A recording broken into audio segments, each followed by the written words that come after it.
hari ini kita akan memulai bab 1. Judulnya adalah dinamika, rotasi, dan keseimbangan benda tegar. Nah, materi ini akan Ibu bagi dua. Yang pertama itu tentang dinamika rotasi, dan yang kedua tentang keseimbangan benda tegar. Dalam dinamika rotasi, nanti kita akan membahas 4 hal. Yang pertama ada torsi atau momen gaya, kemudian yang kedua momen inersia, yang ketiga momentum sudut, yang keempat energi pada gerak translasi dan rotasi. Nah, bagian B, keseimbangan benda tegar. Yang pertama syarat keseimbangan benda, kemudian yang kedua titik berat, dan ketiga jenis-jenis keseimbangan, ada stabil, labil, dan netral. Oke, bagian yang pertama dari bab 1 adalah dinamika rotasi. Kita lihat dulu dari arti katanya, dinamika. Dinamika itu adalah ilmu yang mempelajari gerak dengan diketahui penyebabnya. Nah, waktu kalian kelas 10, kalian sudah belajar tentang dinamika gerak lurus. Itu artinya ilmu yang mempelajari gerak dengan diketahui penyebabnya. Penyebab gerak adalah gaya. Nah, di sini karena di sini adalah rotasi, dinamika rotasi, berarti ilmu yang mempelajari gerak dengan diketahui penyebabnya pada gerak berotasi tentunya, atau disebutnya gerak melingkar. Oke, yang pertama kita akan belajar tentang torsi atau momen gaya. Ini lambangnya seperti ini, dibacanya adalah to.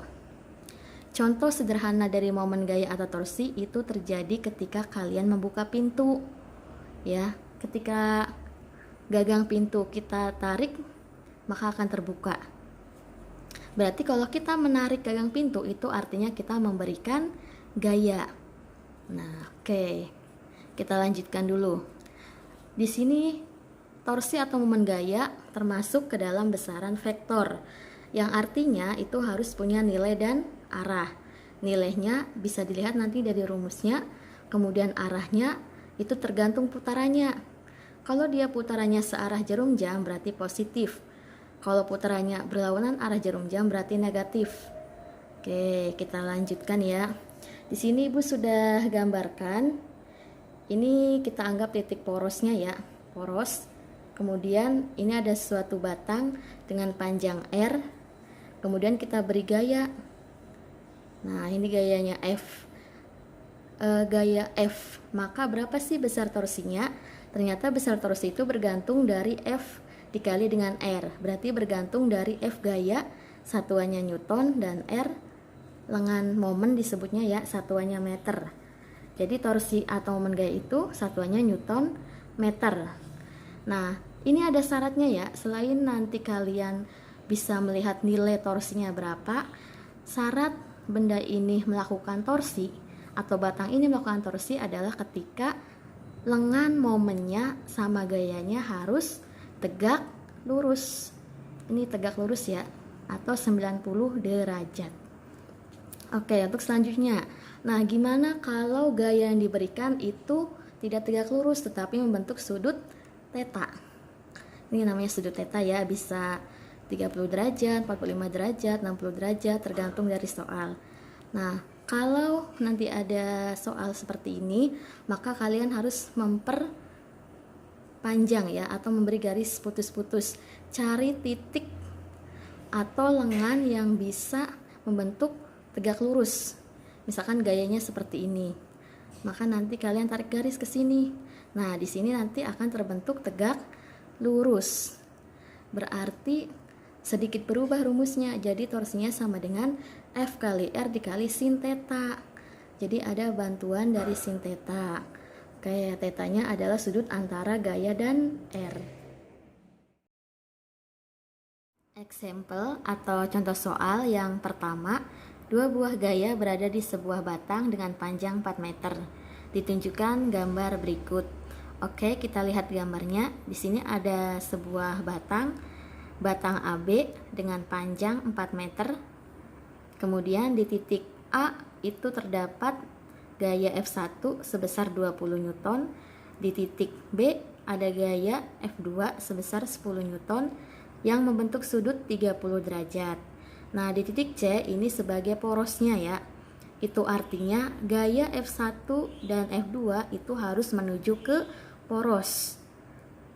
Nah, di sini poros itu kalau kita lihat ternyata berada di tengah-tengah dari batang, karena jarak dari A ke C 2 meter dan jarak dari B ke C 2 meter, sehingga panjang batangnya adalah 4 meter.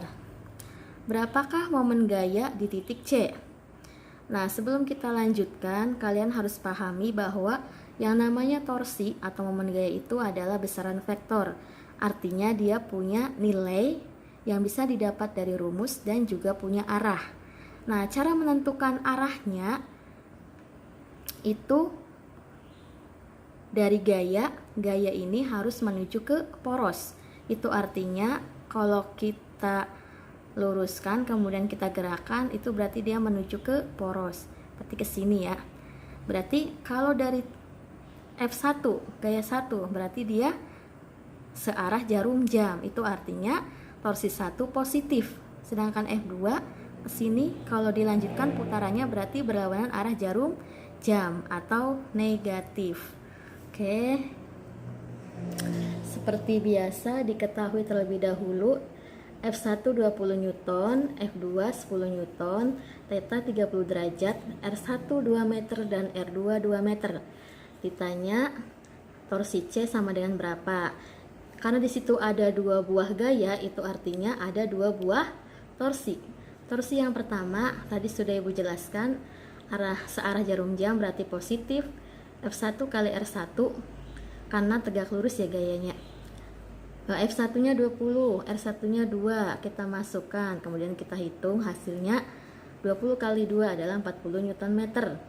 Kemudian torsi 2 kita lihat di soal, untuk mendapatkan torsi 2 berarti karena dia membentuk sudut 30 derajat, berarti F2 nya harus menggunakan sin ya, berarti F2 dikali R2 dikali sin theta. Kenapa tandanya min? Karena tadi arah torsinya adalah berlawanan arah jarum jam. Caranya, ini lihat tanda panah, kalian tarik putarannya menuju poros. Itu nanti pasti dia muternya kayak gini atau berlawanan arah jarum jam. Itu artinya negatif tandanya.